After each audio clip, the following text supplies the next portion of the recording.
Good morning, friends. Today we are going to start with one of the important committees on cooperation. Basically, these are some 7 8 committees that are important for our syllabus, and within 5 minutes, I'm going to complete one committee, that is MACLAGAN committee, which was formed in 1914 by British government. It was headed by E.D. MACLAGAN, and he was the chairman of the committee. What were the recommendations? He asked to form for cooperative societies that are not less than 10 in number. These individuals combine together and they are able to obtain credit as a group. Next, he suggested for some behavioral aspects, such as he asked the people not to consider material assets of members, but the ability and the desire to use credit productively and repay the loans out of the profits made from the group activity. That is, he basically emphasized on inculcating the habit of repayment rather than relying on their assets and then confiscating them, or maybe by force, by laws.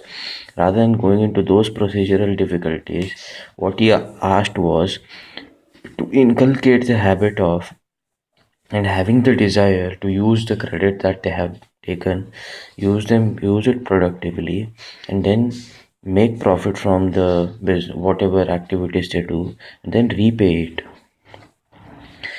The next thing he said was, so for the societies to be cooperative and business-like, they have to be small in size. Extremely large societies would be hard to manage, and hence he asked for the size to be small. One vote per member, transparency of business transactions, development of thrift, and obtaining maximum capital from savings.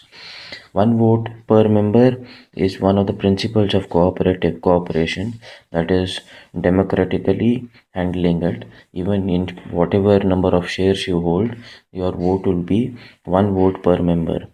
And the rest are accountability issues. There have to be transparency in your business transactions, and there has to be development of thrift and obtaining maximum capital from savings.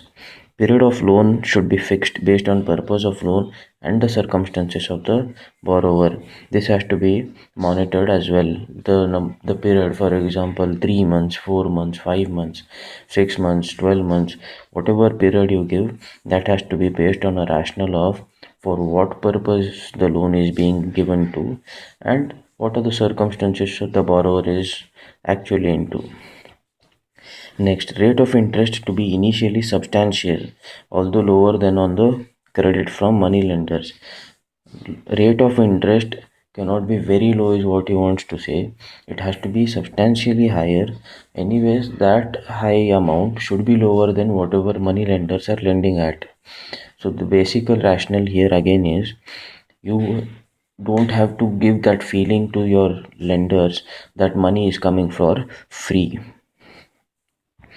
Efforts increase deposits from both members and non-members. There has to be constant efforts for increasing the deposits from both members and non-members. There has to be a primary society, and that would be financed by central cooperative financing agencies, and based on the recommendation of a union of which these primary societies are members, and exercise control on errant society. Basically is asking for a centralized agency that will look after the monitoring of all the primary societies. Then next, maximum borrowing limit of the society has to be fixed annually. What happens is, whenever there is an organization, red tapeism is always an issue. So the societies that are favorite to the union can get maximum number of loans. So to avoid that, maximum borrowing limit of the society has to be fixed annually. And obtaining share capital in installments is an excellent means of inculcating thrift and providing capital. Obtaining share capital in installments, share capital as in the members have to give give some capital and they would be getting shares. So taking that in installment is an excellent means of inculcating thrift. Interest rates has will not be reduced until reserve funds have reached their substantial figure. This is because whatever is being lent has to come back again. So till that reserve is reached, till that figure is reached, you cannot reduce the interest rates. Frequent audit has to be conducted by higher cooperative institutions, with government audit once in 2 or 3 years, with cost being met by societies. Registrar should ensure supervision and control of primary societies without assuming a detailed direction. Registrar should ensure supervision and control of primary societies without assuming detailed direction. That is asked for a vigilance, but not a detailed one wherein you go on creeping in and asking questions every day. Next, to meet their deposits due, bank must equilibrate their finances with care, providing for retention of adequate fluid resources. Basically, this is what RCRR and SLR do these days. Is asking for such a diligent and a detailed look after the finances.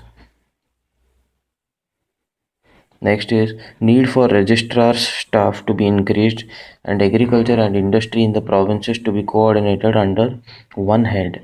He is asking basically for an office that will look after agriculture and industry, and according to him they go hand in hand. Appointment of a development commissioner and a cooperative advisor was also recommended. He is asking for officers basically to have a control, have a vigilance over these institutions. And for coordination and control, a strong apex or provincial bank is needed was also one of his recommendation. We have completed with MACLAGAN committee. Next, we'll look after Royal Commission on Agriculture.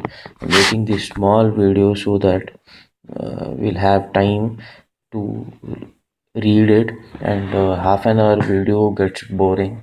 So small snippets you will enjoy as well. Thank you.